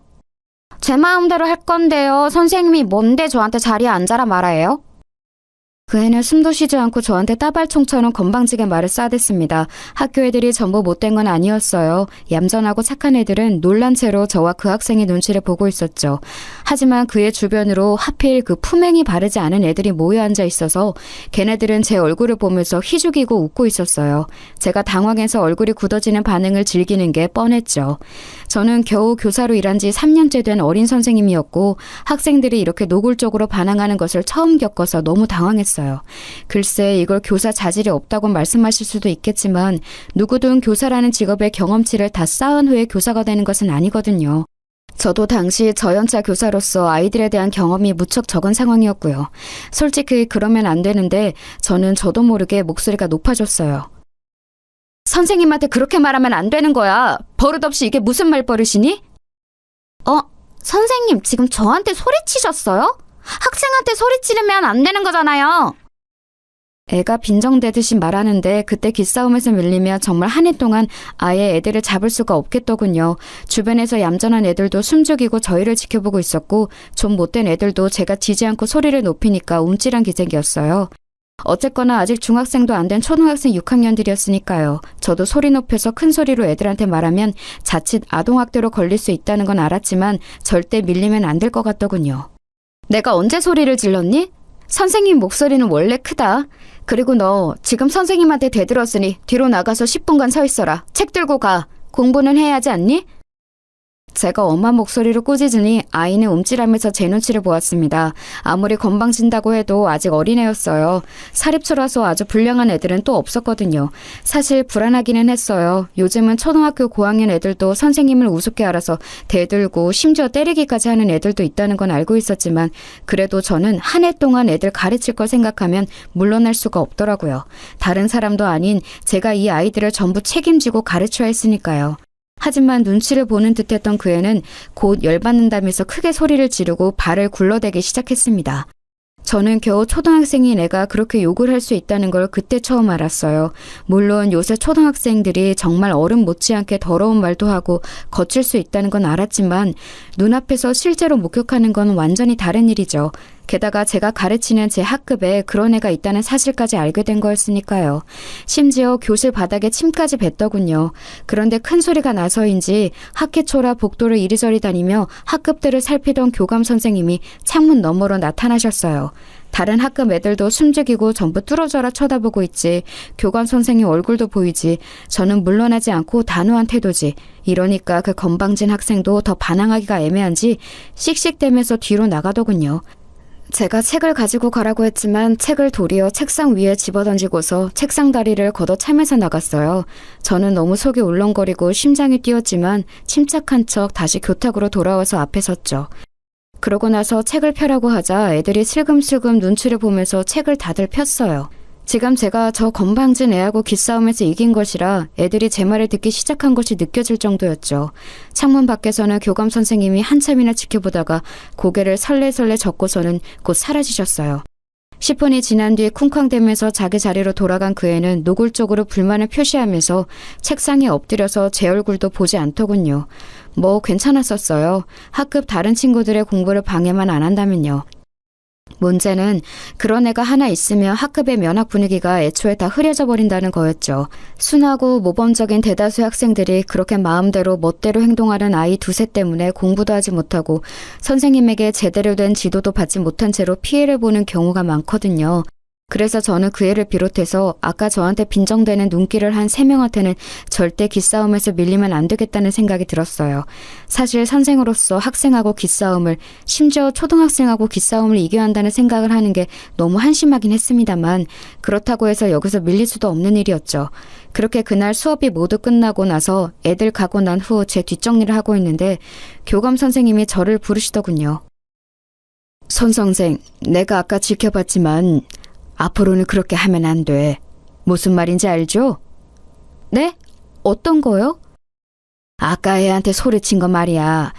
걔 부모님이 좀 그런 분이거든. 언제 어떤 것으로 물고 늘어져서 1년 내내 골치 아프게 할지 모르는 일이라서 그래. 하지만 그렇게 하지 않으면 걔가 학급 분위기를 다 망칠 텐데요. 1년 내내 다른 애들이 피해를 정말 많이 볼 거예요. 걔가 들어간 학급은 어쩔 수가 없어요. 여태까지 계속 그래왔으니까. 그냥 손 선생도 포기하고 걔는 하고 싶은 대로 하게 내버려두는 게 좋아. 교감 선생님은 걱정스러운 얼굴이셨어요. 하지만 동시에 저는 교감 선생님 표정에서 긁어 부스럼 만들지 말아라 라는 의미도 읽을 수 있었죠. 그냥 걔를 내버려두기만 하고 6학년이니 딱 1년만 참으면 졸업시켜서 잊어버릴 수 있다는 뜻이기도 했을 거예요. 학교 현장에서는 정말 어쩔 수 없는 애들을 전학시켜버리거나 해서 학교에서 일단 나가기만 하면 그래도 잊을 수 있었으니까요. 졸업이 딱 1년 남았으니 그 기간만 버티면 된다는 거였죠. 하지만 저는 그럴 수는 없었어요. 그 건방진 학생 자신도 사실 문제죠. 아무리 건방을 떤다고 해도 겨우 초등학교 6학년생이잖아요. 지금 버릇을 고치면 그래도 향후 인생을 살아갈 때 많은 도움이 될 텐데 시도도 안 해보고 항복한 채로 그냥 포기해버릴 수는 없었어요. 게다가 제가 아주 저연차 교사였고 나름대로 청운의 꿈을 꾸고 있던 때였기에 더 그랬죠. 게다가 그 애를 그냥 두면 학급의 얌전한 아이들도 완전히 흐려진 분위기 속에 처할 게 뻔했고 어떤 아이들은 그 버릇을 닮아서 더 나빠질 수도 있었어요. 일단 저는 교감 선생님한테는 그냥 고개를 끄덕이고서 나왔지만 그 다음 날도 또 그 다음 날도 그 애한테 져주지 않았어요. 그 건방진 애는 사사건건 저한테 맞서면서 저를 선생 취급도 하지 않으려고 들었죠. 어떤 때는 저한테 말대답을 하고 어떤 때는 대놓고 무시하면서 책도 펴지 않고 들은 척도 하지 않았었는데요. 그래도 저는 일단 교감 선생님이 하신 말씀도 있기 때문에 소리는 높이지 않았지만 일단 아이 앞에 앉아서 저를 쳐다보고 말을 들을 때까지 차분하게 계속해서 지시했어요. 그 때문에 다른 아이들이 제대로 공부를 배우지 못해서 피해를 입었지만 그래도 학기 초에 애를 잡아놓는 게 분명히 나을 거라고 생각되어서 별다른 도리가 없더라고요. 그런데 그러다가 제가 결국 목소리를 높이고 화를 내게 된 사건이 터졌죠. 그 애가 몰카를 찍으려고 덤빈 거였어요. 제가 치마를 입고 왔을 때 노골적으로 제 치마 밑으로 핸드폰을 넣어서 촬영하려고 들었거든요. 믿어지세요? 겨우 초등학교 6학년생이 그런 짓을 하더라고요. 제가 살짝 교실을 걸으면서 가르치고 있었거든요. 그런데 맨 앞줄에 앉은 그 녀석이 슬쩍 발을 내밀어서 제 쪽으로 뻗더라고요. 저는 그런가 보다 하고 그냥 애들을 보면서 시선을 위로하고 있었는데 다시 돌아서 앞쪽으로 가려다가 밑을 보게 된 거예요. 그의 녀석이 운동화에다가 핸드폰을 붙여서 제 치마 아래쪽으로 넣어서 촬영을 하고 있더라고요. 저는 저학년을 가르칠 때는 진짜 상상도 못했던 일이라서 순간 열이 뻗쳐서 말이 안 나올 정도더라고요. 저한테 발각된 주제에 그 녀석은 난처해하지도 않고 빙글빙글 웃으면서 핸드폰을 슬쩍 지 쪽으로 가져가는데 제가 빼앗아 버렸어요. 그랬더니 걔가 그러는 거예요. 선생님 핸드폰 주세요. 지금 제 물건 빼앗아 가는 거예요? 너 이게 무슨 짓이야? 지금 뭐 찍은 거야? 너 제정신이니? 저도 모르게 목소리가 있는 힘껏 높아져 있었죠. 네, 물론 아동한테 큰 소리를 내서도 거친 말을 해서도 안 되는 게 교사의 본분인 것은 알아요. 하지만 이런 상황에서 도저히 침착함을 유지할 수가 없었죠. 게다가 저도 당시에는 겨우 20 중반 갓 벗어난 저연자 교사였고 그 애는 덩치가 커서 거의 고등학생처럼 보일 정도인 애였어요. 제가 얼굴이 새빨개지도록 화를 내는데 그 녀석이 그러더군요. 그 핸드폰 내 거고 내가 찍은 것도 내 거예요. 선생님을 건드릴 권리 없어요. 핸드폰 내놔요. 초등학생 어린애가 딱 저렇게 말을 하더라고요. 진짜 정말 닳고 다른 고등학생 양아치 같은 말투라서 순간 정신이 혼미해지더군요. 저는 빼앗은 핸드폰을 그대로 들고 가서 파일 안에 쑤셔 넣었어요. 뒤에서 그 애 녀석이 쫓아오면서 핸드폰 내놓으라고 악을 질러대었고요. 안 된다. 너 이거 찾고 싶으면 부모님 오시라고 해. 선생님 치마 속까지 찍으려고 하는 너 같은 학생은 부모님하고 면담을 해야겠다. 최대한 침착하게 말을 하려고 노력했습니다. 정말 노력 많이 했어요. 하지만 목소리가 떨려 나오는 걸 막을 도리가 없더라고요. 어지간한 청소년만큼 커다란 덩치의 남자애가 씩씩대면서 저를 때리기라도 할 것처럼 바짝 붙어서 발을 굴러대는데 제가 진짜 제정신인가 싶었고요. 당연히 반 전체 분위기도 엉망이었지만 저는 미안하게도 학급 아이들을 신경 쓸 겨를이 없었어요. 당장 제가 지금 학생한테 치마 속을 찍히는 짓을 당한 터라 손까지 떨려왔기 때문이었죠. 그 녀석은 저를 때리기라도 할 것처럼 씩씩대면서 제 코앞에서 왔다 갔다 하더니 곧 쾅 하고 교실 문을 박차고 나가버렸어요. 정말 선생님이나 같은 학급 친구들에 대한 배려나 존중이라고는 손톱만큼도 없는 애였죠. 심장이 쿵쾅거리면서 뛰었어요. 겉으로는 멀쩡한 척하려고 어찌나 애를 썼는지 손이 후들거리면서 무릎이 떨리더군요. 하지만 지금 학급 애들이 저를 쳐다보고 있었기 때문에 거기에서 제가 약한 모습을 보일 수는 없었거든요. 그랬다가는 남은 애들 중 좀 삐딱한 애들까지도 저를 우습게 볼 게 너무 뻔했기 때문이었어요. 그러면 정말 남은 기간 동안 이 학급 애들하고 같이 지내고 가르치는 게 악몽이 되길 뻔했죠. 이를 악물고서 괜찮다는 듯이 얼굴을 가다듬고서 마치 걔가 원래 없던 것처럼 그냥 수업을 진행했어요. 그 녀석하고 비슷한 성향인 애들이 눈치를 보면서 딴지를 걸까 말까 하는 게 느껴졌지만 아무런 표정 변화 없이 그대로 쭉 수업을 진행하니까 말없이 수그러들더군요. 아마 제가 조금이라도 흔들렸다면 그 녀석들까지도 저한테 대들면서 비웃고 나가버렸을 게 뻔했어요. 그나마 제가 무표정하게 수업을 지속해서 아무 말도 하지 않은 거였죠. 그러고 나서 저는 그날 교관 선생님과 교장 선생님한테 가서 이런 사실을 알렸습니다. 학생이 선생님의 치마 밑으로 핸드폰을 넣어 몰카를 찍으려 했다는 사실만으로도 이미 범죄였으니까요. 하지만 교관 선생님도 교장 선생님도 별다르게 저를 위해서 화를 내주시지는 않았어요. 그냥 참 그 애가 잘못했다면서 그래도 선생님이니까 한번 참고 넘어갈 줄 아는 말만 계속했죠. 저는 솔직히 이해가 되지를 않았어요. 아니, 어떻게 이런 걸 참고 넘어가 주라는 건지 말이에요. 게다가 학생 훈육의 면에서도 이건 말이 안 되는 거였어요. 잘못한 건 확실히 짚어주고 벌을 받고 넘어가야 그게 잘못된 것인 줄을 아는 거잖아요. 그런 과정을 거쳐야 나중에 사회에 나가서도 잘못된 일을 하면 안 된다는 사실을 알게 되는 거고요. 하지만 제가 아무리 말씀을 드려도 교감도 교장도 전혀 귀담아 듣지 않으시더군요. 교장 선생님은 도리어 저를 나무라듯이 말씀하셨어요. 거 손선생 좀 참지 그랬어요. 걔 부모들이 아주 골치 아프단 말이야. 얼마나 막무가내인지 알아? 하지만 제가 이걸 참고 넘어간다고 해도 걔가 나중에 어떤 꼴이 될까요? 애를 가르치기 위해서라도 이건 그냥 넘어가면 안 되는 거라고 생각합니다. 그거야 우리가 알 바가 아니지. 이제 애들의 미래를 우리가 책임진다는 생각은 버려요. 그런 마인드로는 애들 가르치는 일 길게 못하니까. 아니 물론 손 선생이 아직 젊고 교직에 들어온 지 얼마 안 되어서 이상적인 생각을 하고 있다는 건 알아요. 하지만 그게 먹히는 시대가 아니란 말이지. 손 선생 본인은 물론이고 다른 학생들이나 선생님들까지도 다 너무 골치가 아파진다고. 본인 혼자만 힘들고 마는 게 아니란 말이야. 교장 선생님은 답답하다는 듯이 저한테 그렇게 꾸중을 하셨습니다. 제 잘못은 아무것도 없는 상태에서 상사한테 싫은 소리를 듣는 그 상황이 정말 이해도 가지 않고 납득도 되지 않더라고요. 저도 원래 그렇게 얌전하거나 고분고분한 성격은 아닌데 그래도 아직 저연차 교사이기도 했고 학교라는 조직의 분위기상 항상 다소곳한 태도를 유지하고 있었어요. 그래서 교장 선생님한테도 그때 아무런 말대답을 하지 않고 그냥 듣기만 하다가 나왔었죠. 나와서도 정말 속이 뒤집혀서 퇴근을 할 수가 없더라고요. 교장, 교감 선생님과 한참이나 이 이야기를 하고 난 다음이라 이미 해가 거의 저문 다음이었는데요. 교무실에서 선생님들은 많이 퇴근하시고 난 다음이라 저는 한숨을 쉬면서 애한테 빼앗았던 핸드폰을 책상 위에 올려두었어요. 어차피 패턴으로 여는 것이라 저는 알 수 없었고 애 부모님이 오면 면담한 다음에 열어서 제 치마 속 촬영한 영상을 지우게 해야 할 거라고 생각하고 있었거든요. 그런데 그때 제 핸드폰으로 전화가 오더라고요. 번호를 보니까 그의 부모님 번호였어요. 저는 애들 번호는 물론이고 부모님 번호까지 다 꼼꼼하게 저장을 해두었거든요.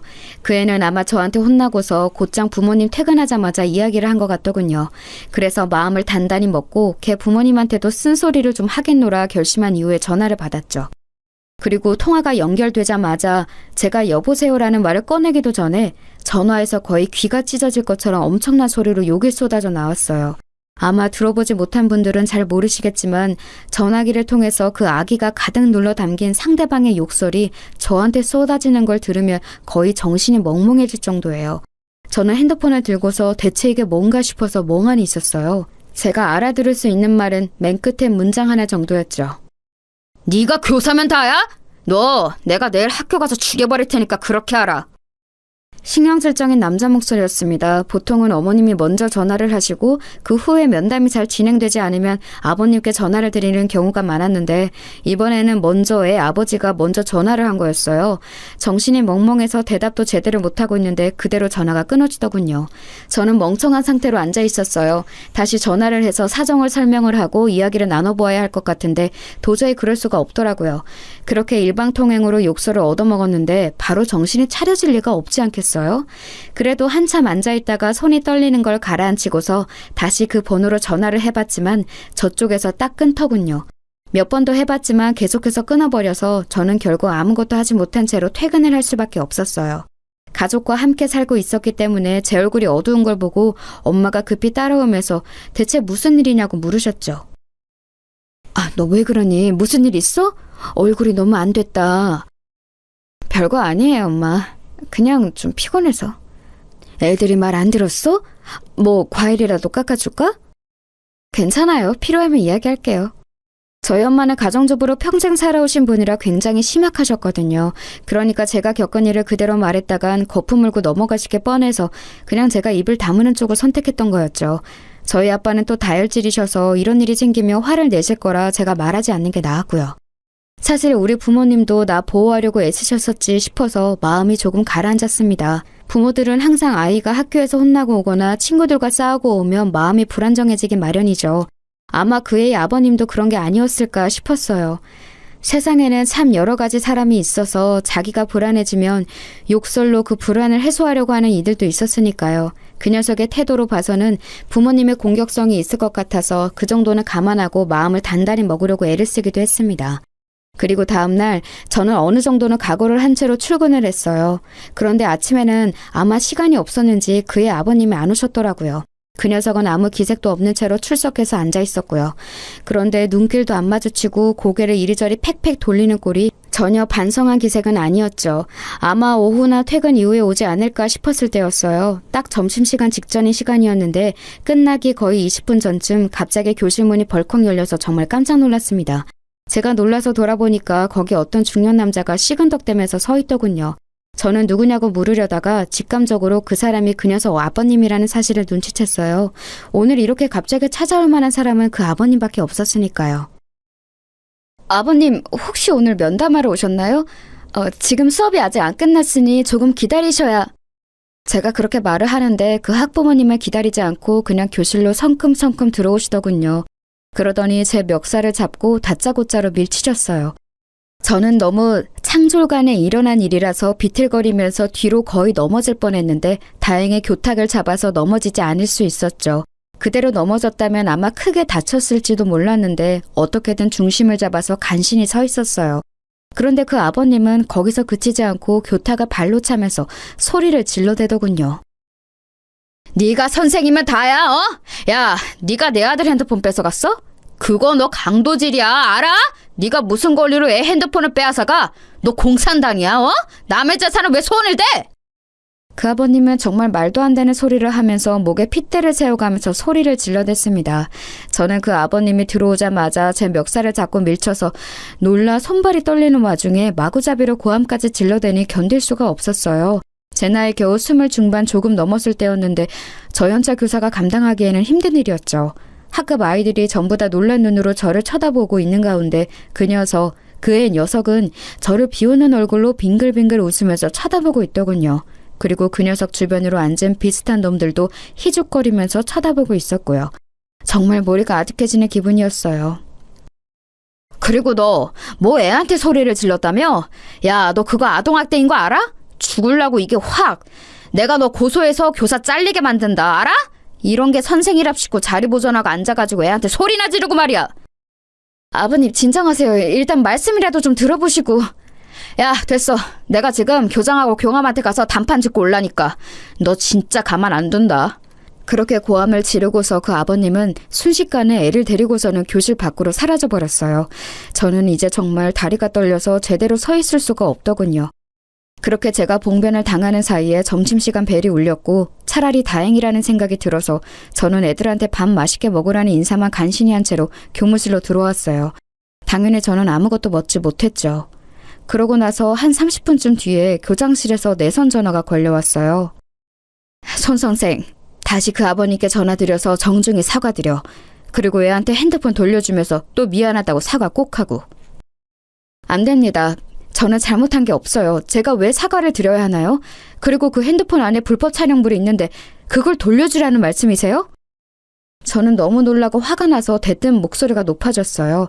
하지만 교장 선생님은 그런 제 마음은 아랑곳하지 않고 아무런 상관없다는 듯이 오히려 불쾌하다는 듯이 말씀하시더군요. 아니, 송 선생, 지금 나한테 말대꾸하는 건가? 내 지시에 따르지 않겠다는 거야? 선생님이 되어서 교장 지시에 안 따르겠다면 어쩌자는 건가? 지금 잘 처신해야 해. 나도 그 아버님한테서 손 선생 보호를 못 해줘. 하지만요, 그 아버님 이 동네에서 오래 살고 성격도 험한 양반이야. 지난번 걔 4학년 때도 담임선생님 고소해서 교사 바뀌었던 거 모르나? 내가 보호해줄 수가 없는 사람이라고. 속이 울컥거리더군요. 교장 선생님의 말씀대로 사실 제가 뭘 할 수 있는 게 없었어요.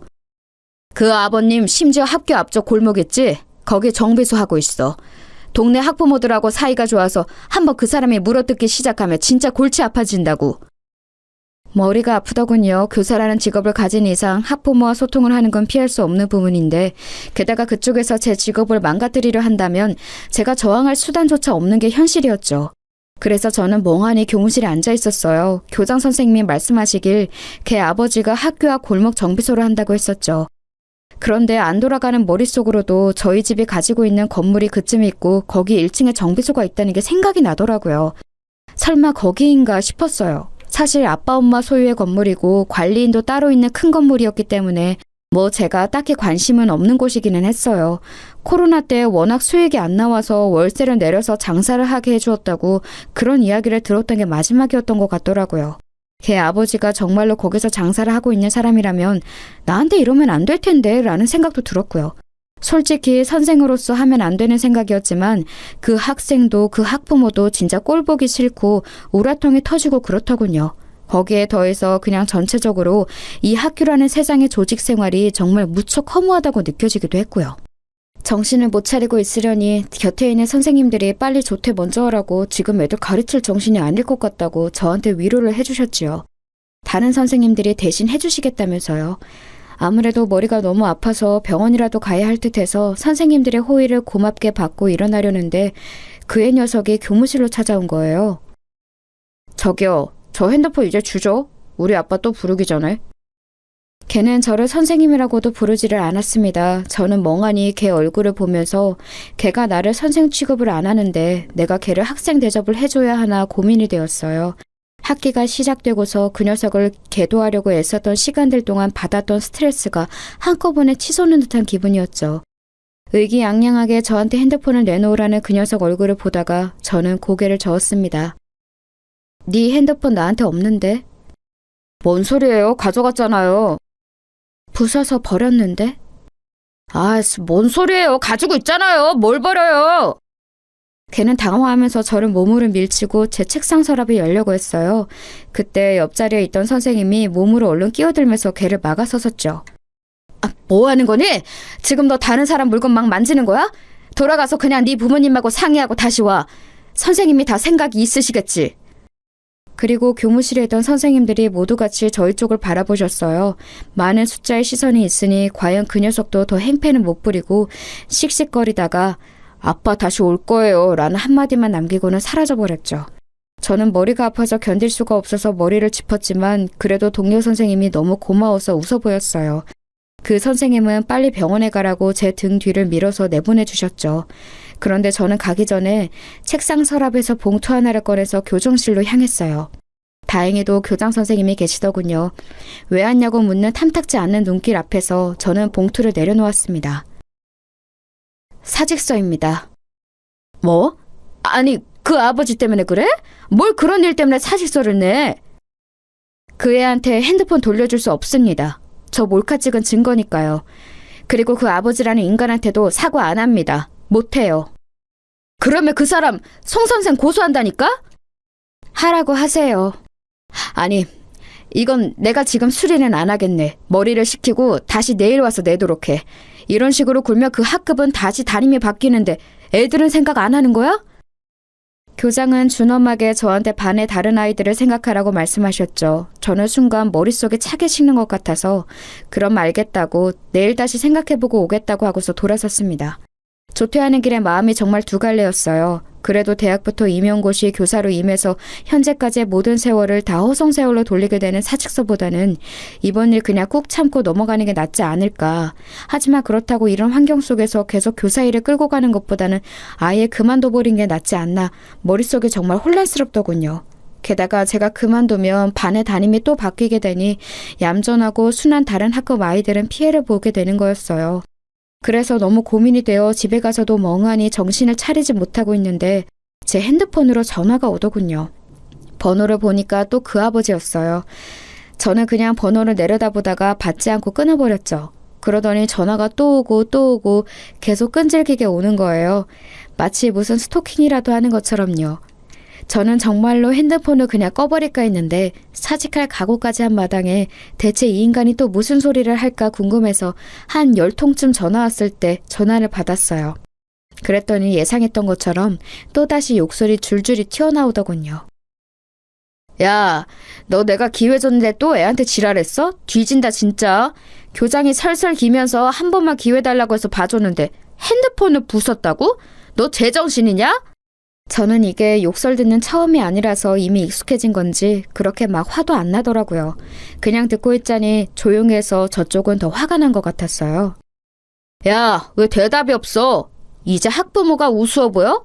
내가 너 고소해서 꼭 길바닥에 나앉게 만든다. 내가 가만히 있을 것 같아? 어? 니네 부모는 너 그렇게 키웠냐? 선생이라는 게 가정교육을 어떻게 받은 거야? 야, 니네 애미 애비는 대체 뭐 하는 것들이길래 이런 걸 선생이랍시고. 저는 가만히 듣고 있다가 그 사람 말이 저희 부모님에게까지 가자 더 듣고 싶지 않아졌어요. 그래서 가만히 확인차 물어보았죠. 아버님, 이 동네에서 정비소 하신다고요? 그래, 내가 여기 아는 사람이 몇 명인데 내가 학부모들하고 이야기해서 너 가만히 안 둔다. 애 핸드폰 들고 와서 우리 집 앞에서 무릎 꿇고 사과해. 네 부모까지 와서 무릎 같이 꿇어. 듣다 보니 이게 정말 요즘 말하는 진상 학부모구나 싶더군요. 그래서 저는 그냥 내일 뵙죠 라고 말하면서 전화를 끊었어요. 또다시 전화가 왔지만 아예 그 번호를 차단시켜버렸죠. 저는 그렇게 하고서 거실로 나갔어요. 제 방에 아무 말도 없이 들어가서 저를 걱정하며 안절부절 하시던 엄마가 저한테 얼른 달려오셔서 제 손을 붙들고 소파로 가서 앉으셨죠. 대체 무슨 일이야? 너 뭐 큰일 있지? 계속 얼굴이 너무 안 좋아. 엄마 나 사직하려고. 뭐? 그게 무슨 소리야? 무슨 일이 있었길래 그래? 엄마는 너무 놀라서 눈을 크게 뜨면서 물어보셨습니다. 솔직히 말하면 성인이 되어 직업적으로 독립했다면 이런 이야기는 다 해결된 다음에 부모님께 말씀드리는 게 맞다고 생각하고 있었어요. 하지만 이렇게 제가 구속으로 몰린 마당에 저희 부모님의 힘을 빌리지 않을 이유도 없었습니다. 유치하고 치졸하긴 해도 저도 그냥 있을 수가 없겠더라고요. 제가 그동안 있었던 일을 이야기하자 엄마 얼굴색이 새파랗게 변했다가 새하얗게 변했다가 아주 난리가 났더라고요. 엄마한테 스트레스를 드리고 싶지는 않았는데 그렇게 화를 내시는 모습을 보니까 마음이 안 좋았어요. 엄마는 벌떡 일어나서 이리저리 왔다 갔다 하면서 입술을 잘근잘근 씹으셨습니다. 그런 짐승 새끼 같은 애비하고 자식 새끼가 다 있지? 근데 그런 것들이 선생님이 너한테 그 지랄을 했다고? 심지어 교장은 너한테 사과하라고 했고? 그래서 나 더 이상은 못 다니겠어요. 그냥 다른 곳으로 취업하려고. 그래. 그리고 네가 뭐가 모자라서 거길 계속 다니니.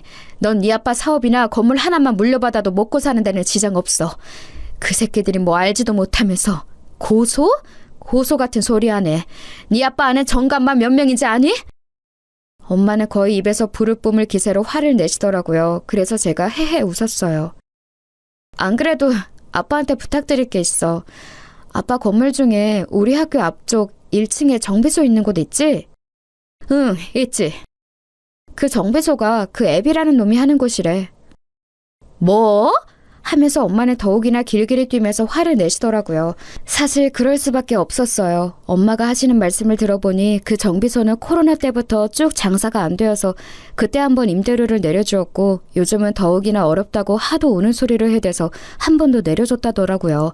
심지어 요 몇 달간 그것도 제대로 내지 못했는데 하도 사정을 해서 아빠가 그럼 경기 회복되면 그때 갚으라고 도촉도 안 하고 계신데요. 그런데 그렇게 사정을 다 봐주고 있는 인간이 학교에서는 완전히 얼굴을 바꿔서는 담임교사한테 지랄을 떨어대고 있었던 거였어요. 세상에, 난 정말 그 사람이 그럴 줄은 몰랐다. 엄마는 너무 어처구니가 없다는 듯이 말씀하셨어요. 그 인간이 부모님께 사정을 할 때는 그렇게 세상에 없이 가련하고 가엾은 가장처럼 말했다고 하시더라고요. 애가 둘에 아내도 아픈데 장사가 안 되어서 너무 힘들다고 제발 한 번만 봐달라고요. 돈이 없어 생활도 힘들다고 했다고 하는데 그렇다기에는 제가 입수한 애 핸드폰이 아주 최신형이더라고요. 제 것보다도 훨씬 더요. 그리고 곧 아빠가 돌아오시자마자 엄마하고 저는 그 사정을 전부 아빠한테 이야기했어요. 아빠는 평상시에는 자상하고 다정한 분이지만 한번 화가 나면 급발진도 그런 급발진이 없거든요. 아무 말 없이 저와 엄마 이야기를 듣고 계시더니 아빠는 곧 말씀하셨어요. 너 내일 아침 일찍 사직서 내고 와라. 교장 이야기 들을 것도 없다. 네가 애들 가르치는 걸 좋아해서 교사를 직업으로 삼은 거지 생계 때문에 돈 벌어야 하는 것도 아니잖아. 그런 곳에서 네가 고생할 필요 없다. 아빠는 딱 잘라서 말씀하셨어요. 사실 저희 집이 뭐 저 하나쯤 돈 안 번다고 어떻게 되는 집은 아니었거든요.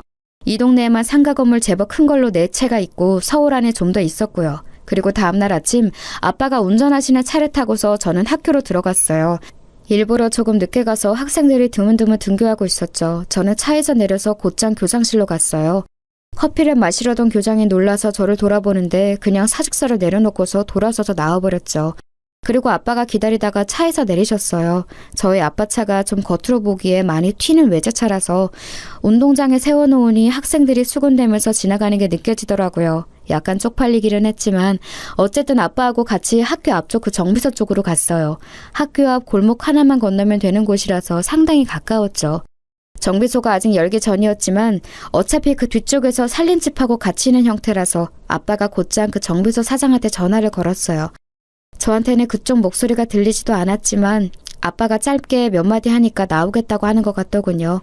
그러고서 채 3분도 안 지났는데 헐레벌떡 사장이 튀어나왔어요. 바로 그 싸가지 없는 애녀석 아버지였죠. 순간 그 사람은 저하고 눈이 마주친 채로 무슨 일인가 헷갈리는 얼굴이었어요. 그리고 아빠가 그 사람한테 그러셨죠. 인사해. 내 딸일세. 안녕하세요. 초면은 아니죠? 제가 그 아저씨를 노려보면서 말하자 순간 말이 안 나오는지 어버버거리기 시작하더군요. 아니 그 사장님 이 아가씨 아니 이 선생님이 사장님 따님. 그래 내 딸이고 내가 어젯밤에 아주 충격적인 이야기를 들었네. 아빠의 표정은 무서울 정도로 굳어있었고 그 사람은 얼굴이 창백하다 못해 헬쑥해지기 시작했어요. 뭐라고 답변할 말도 찾기가 힘든 듯 그 사람은 손을 떨기 시작했어요. 자네 덕분에 내 딸 사직서 내고 오는 길일세. 그동안 내가 자네한테 임대료도 받지 않았던 게 너무 후회가 되는군. 사직서를 내셨다고요? 아니 그게... 고소하실 거면 하세요. 저도 아빠 변호사 좀 빌려서 쓸 테니까. 안 하시면 저희가 고소하려고요. 제가 무표정하게 말하자 얼굴 표정이 진짜 볼만하게 변하더군요. 이번 달 안으로 가게 비우게. 지금까지 안 낸 임대료도 이번 달 안으로 내고. 안 내면 고소장 받게 될 거야. 라고 말씀을 남기시고서 아빠가 돌아서셨어요. 그 아저씨가 달려와서 아빠 바지가랑이를 붙들고 늘어지는데 아빠가 저 먼저 집에 가라고 손짓을 하셨죠. 그러고서 저는 그냥 집으로 와버렸어요. 아빠한테 매달리고 울고 불고 난리였던 모양이지만 아빠가 봐주지 않고 곧장 가게 비우라고 선고를 해버리셨더라고요. 안 그러면 정말 법적으로 절차를 밟는다고 하셔서 결국 그달 안에 그 정비소는 허겁지겁 이사를 나갔고요.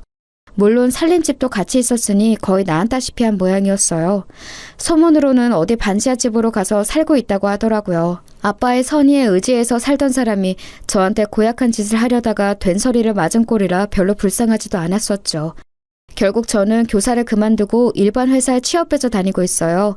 당시를 생각하며 다시 교사를 하고 싶은 생각도 들지 않네요.